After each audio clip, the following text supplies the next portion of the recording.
그러면 이윤택 씨도 맡고 계시니까 네. 이윤택 씨의 그 피해 사례에 대해서 조금 더 얘기를 해봤으면 좋겠어요.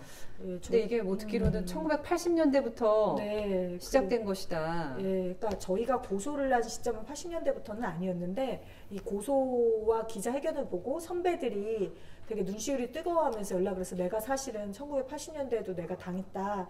너희들이 필요하다면 내가 도움을 주고 싶다. 이게 딱 뭐 고소해가지고 처벌 뭐 이 정도까지는 아니라도 나도 당했다. 그때야말로 정말 네, 장난이 얘기하기 아니었겠죠. 장난 아니었을 것이고 네. 정말 얘기하기 힘들지 않았겠어요. 네, 그 동안에 그때의 사회 분위기는. 근데 1980년대부터 했는데 지금 30몇 년이 넘었지 않습니까? 그럼 가슴에 얼마나 담아두고 있었다는 거잖아요. 네. 그런 시간들을 생각을 해보면 저희가 이렇게 시작을 하길 잘했구나 이런 생각이 들어요. 그래서 언론에서 이 사건이 터지고 난 다음에 제일 많이 들은 게 아니 옛날 거를 왜 하냐 뭐 공소시효가 몇십 년 전 얘기를 어떠냐, 공소시효 다 지난 이야기. 네, 저희는 법리적으로도 충분히 얘기할 수 있는 부분은 법적으로 대응을 할 건데 네. 그 외에도 말씀을 드리고 싶었던 게 그러니까 좀 과할지도 모르지만 우리나라는 그 위안부에 가슴 아픈 역사가 있는 나라예요. 그렇죠. 그래서 반인륜적 범죄잖아요. 그렇죠. 성범죄가 그래서 국제법적으로 국제기구에서도 굉장히 반인륜적 범죄를 보고 있는 범죄입니다. 그냥 단순 살인 강도랑은 좀 다른 차원인데 근데 그 할머니들께서 저희가 미안해하고 있지 않습니까? 나라에서 70년이 지났는데도 저희는 당연히 얘기를 해야 되고 그 문제가 있는 게 계란으로 바위를 쳐도 그 바위가 어디 있는지 손가락으로 다리를 가르치면 그 다리 어디 있는지를 계속 지적을 해줘야 되는 부분이 있고 우리나라에서부터 그걸 공소시효니 고소기간이니 이런 걸로 묶어서 이제 너희 시간 지났으니까 말하지 마 이게 바람직할지 저희는 의문이었고요. 그래서 여기저기를 상담하다 오셔가지고 저희도 될까요? 이렇게 오시는데 왜 이렇게 오래 지나서 오셨어요? 할 게 아니까 그 시간 동안 얼마나 고민하다 왔을까를 맞아요. 한번 생각을 해야 될 거라고 네. 생각을 하고 뭐 잊으려고 많이 노력했겠지만 네. 그게 아마 어렵지 않았을까. 그래서 저 선배님 같은 경우 17년 만에 오신 분도 계시고요. 네. 그리고 막 생각보다 그 피해 사례들이 옛날 것도 그 시간 속에 멈춰져 있는 분들이 많아요. 근데 그게 절대 안 된다. 왜 이제 말했냐. 피해자들 기자회견, 이은택 씨 피해자 기자회견 할 때 네. 피해자가 한 말이 그거였잖아요. 왜 이제야 말하냐고 묻지 말고 이제라도 말해줘서 다행이라고 말해주시면 안 되냐고. 맞아요. 그래서 저도 되게 그때 마음이 아팠거든요. 네. 그래서, 예. 진짜 눈물의 기자회견을 네. 하시더라고요. 근데 이윤택 씨 같은 경우는 이게 무슨 성추행 성범죄 이런 게 뭐 네. 경중을 그렇게 따지기 좀 어려울 수도 있지만 네. 다 이건 좋은 건 나쁜 거니까요. 네.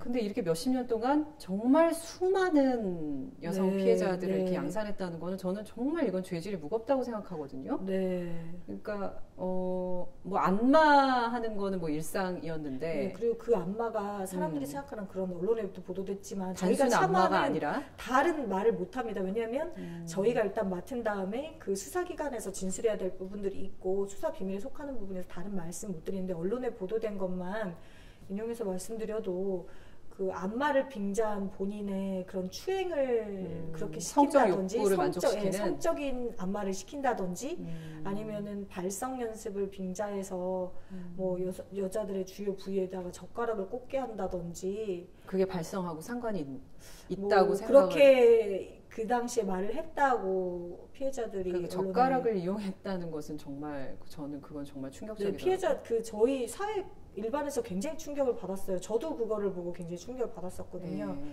그리고 심지어 언론에 보도된 분들 같은 경우에는 피해 사례 중에는 그 원치 않는 임신이 됐고 강간으로 그래서 낙태도 하신 분도 있으시고 그럼에도 불구하고 네. 한마디도 할 수 없었던 없었고. 절대 권력이었던 거죠. 네, 그래서 저희도 어떻게 이거를 이게 이제서야 말이 되었을까 그 수십 년 동안. 근데 저희가 또 그 분위기나 이런 거에 대한 만나 뵙고 피해자들한테 그 당시 진술인 그 당시 상황이나 분위기나 그 이은택 감독이라는 연출이라는 그 사람이 가지는 위치 이런 걸 또 들어보니까 아 정말 힘들었겠구나. 또 이 영화계 못지않게 연극계도 굉장히 그 극단의 그 수장이 갖는 그런 엄청난 위치나 이런 것 때문에 신적 존재였겠죠. 네. 저 사람에게 예, 조금이라도 맞습니다. 눈밖에 나거나 찍히거나 하면 네. 나는 이 세계에서 떠나야 된다. 네, 그 연극에 자기 인생을 건 친구들이 많았는데 네. 그 청춘의 그런 것들을 되게 그렇게 바쳤는데 돌아오는 것이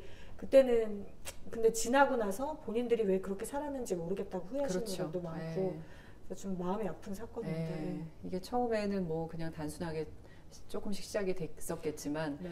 전혀 뭐 이게 문제시 되지 않고 네. 언론에 나오지도 않고 하니까 네. 이게 점점 더 수법도 대담해졌을 것이고 네. 더 많은 여성에게 네. 피해를 줬을 것이고. 그러니까 저희가 방관자가 돼서도 안 되고 나에게 당한 일뿐만이 아니라 내 주변에 당한 일들에 대해서도 방관자가 되면 더 괴물을 만들어 버릴 수도 있다라는 생각이 들더라고요. 그래서 그때 노라고 말하고 더 일찍 그랬으면 더 많은 피해자가 줄어들 수도 있지 않았겠냐고 선배님들도 어렵게 용기 내셔가지고 연극하시는 분들이 사실 그분들은 그 예전의 일이라도 그래서 얘기하는 것들이 의미가 있다 이렇게 말씀하시는데 뭉클했고 그 사람이 나쁘지만 우리가 어떤 주변에 그런 일이 벌어졌을 때 좀 더 적극적으로 해야겠다. 그렇기 때문에 저는 이 피해자분들이나 이런 분들이 이렇게 용기 내시는 박수를 받아야 된다고 생각을 하거든요. 맞아요.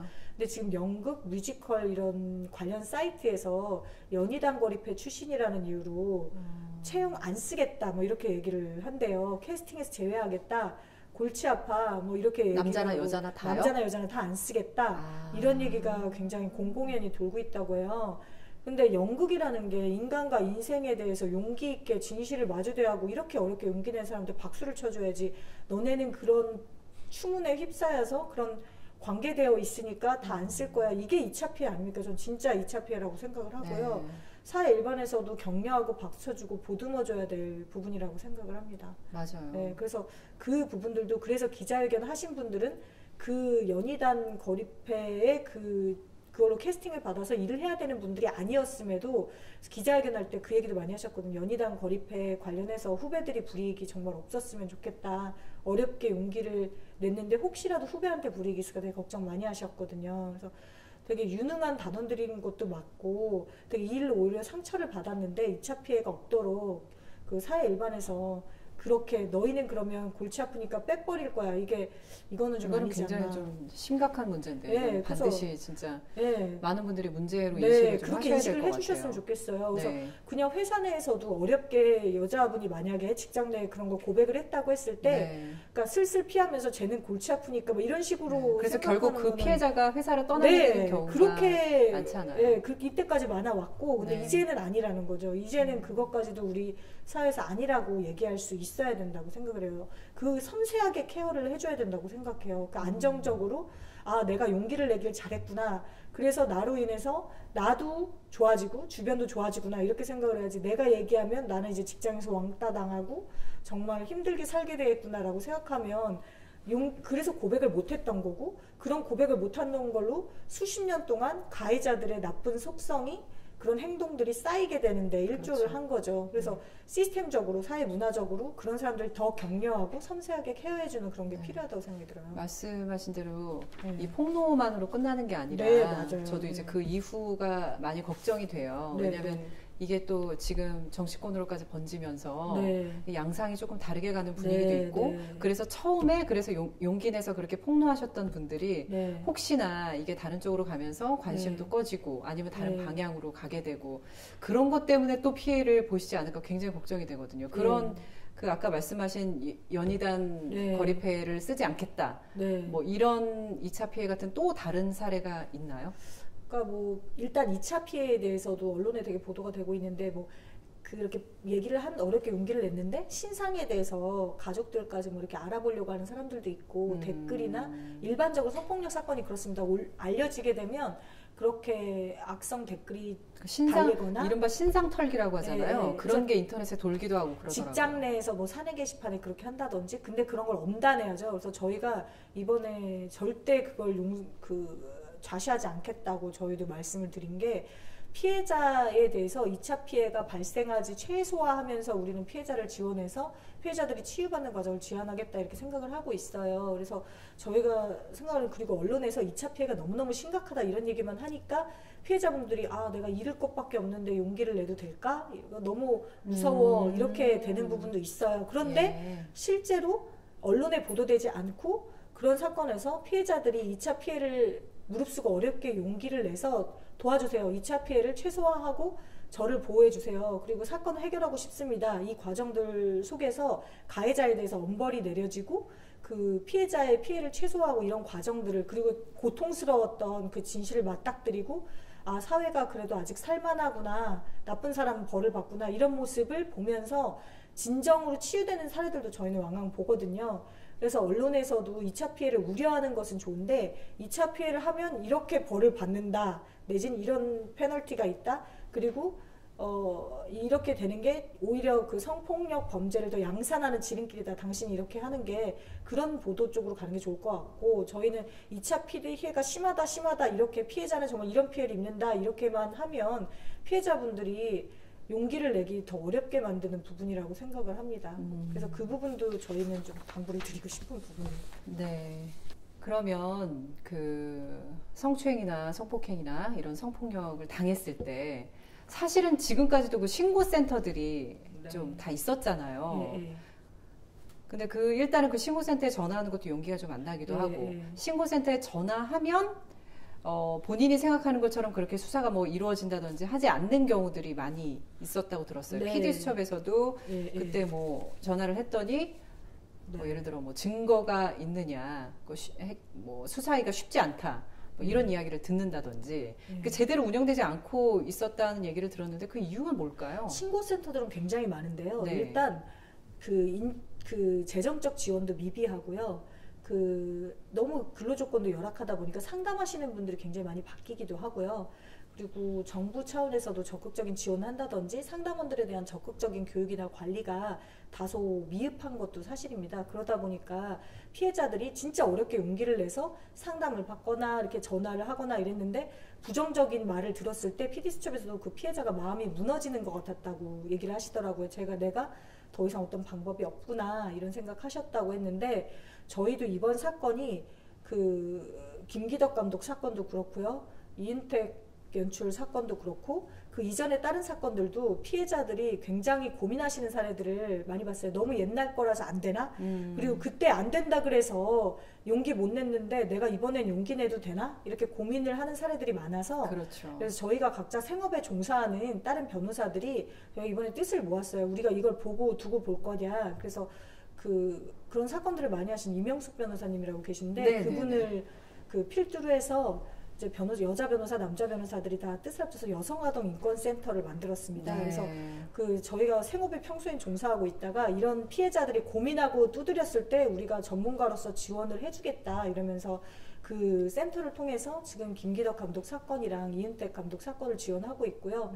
그래서 저희는 이제 센터가 많은 게 중요한 게 아니다. 제대로 된 피해자가 내가 이렇게 용기를 내도 될까 할 때 보듬어주고, 저희가 가야 할 방향을 명확히 하고, 지금 체계로서는 안 돼, 어려워 이런 게 아니라 해보자, 우리가 정말 해봐서, 그리고 어려울 것 같아도 그 수사기관이나 변호사나 피해자의 의지에 따라서 그 사건이 달라지는 사건들도, 어려울 것 같았던 사건들이 해결되는 경우들도 있습니다. 그러니까요. 용기 내기 어려운 거지 의외로. 네. 근데 용기를 냈을 때 손을 잘 잡아줄 수 있어야 되기 때문에 저희도 저희 통해서도 그렇게 지원 요청하시면 저희가 여건이 허락하는 한 적극적으로 도와드릴 거고요.